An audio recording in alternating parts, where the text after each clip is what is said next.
All right, music fans, welcome back. Harmless Dave here on the Harmless Dave channel, talking about real music, old music, music that should retire itself. Um, People should retire, and doing what I do in real time for just a handful of people out here, just like you and just like me. If you haven't done so, hit the subscribe button. Some weird stuff is going on, so I want to see if I've plateaued. So if you haven't subscribed to the channel, please do that. People are still discovering me from the other channel because I put out a couple of SOS messages over there, and I will probably do another one because I can upload audio at least for the time being. But if you haven't subbed, please do that. Also, Patreon, YouTube memberships, PJ Rock super chats, and buy me a coffee, which I have received some coffee recently. So thank you for the coffee, and I always need more. It is really my favorite thing. It's my favorite beverage. We'll put it that way. All right. So the Who are pretty much over. The song is over for the Who, and they're doing their first farewell tour. You've always got to say, hey, it's the first farewell tour. Didn't they try to quit a long time ago? Um, of course, everybody's taking a page from the Gene Simmons playbook. So on the classic rock radio stations, which have really reduced the amount of Who music that they play, playing like maybe 3 or 4 tracks by a band with probably, I don't know, maybe 50 songs that you could play, if not more, on classic rock radio stations because we've reduced everything down to just the songs that you're supposed to know.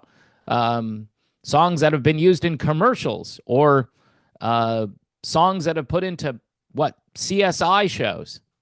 Yeah, the Who has had a track record of that kind of stuff. Anyway, they've announced tour dates for their 2025 tour, which will be their final North American trek. They always use the word trek because it's different than, I don't know, tour, trek. Okay, the trek. The Song is Over, North American Farewell Tour, named after a song on their 1971 album, Who's Next? Really? I didn't know that.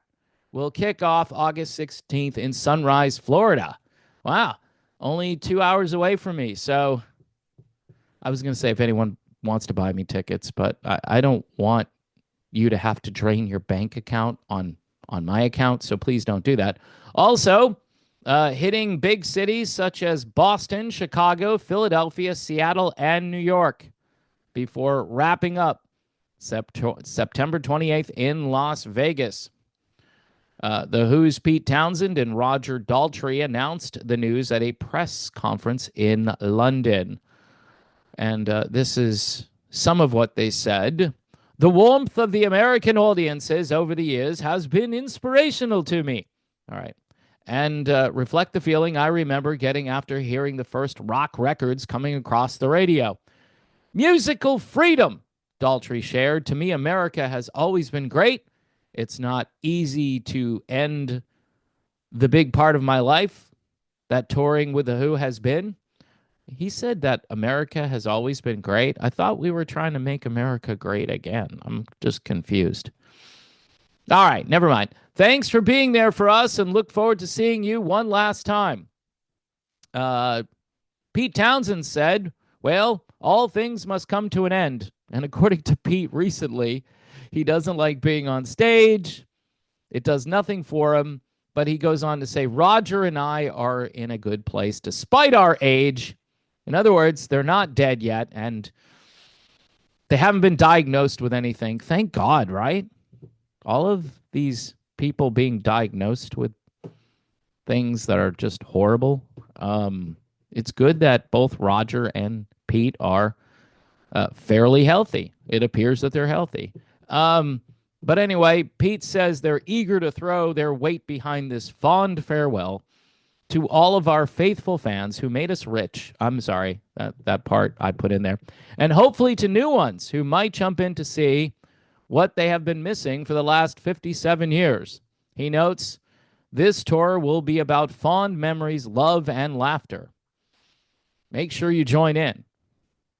So we need you to buy tickets.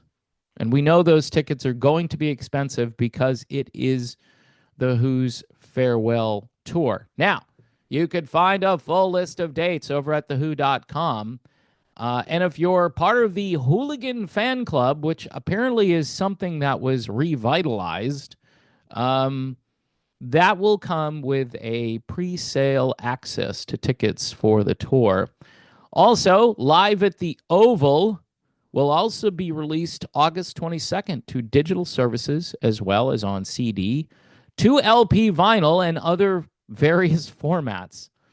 It is available for pre-order. So there you go. Some classic rock news.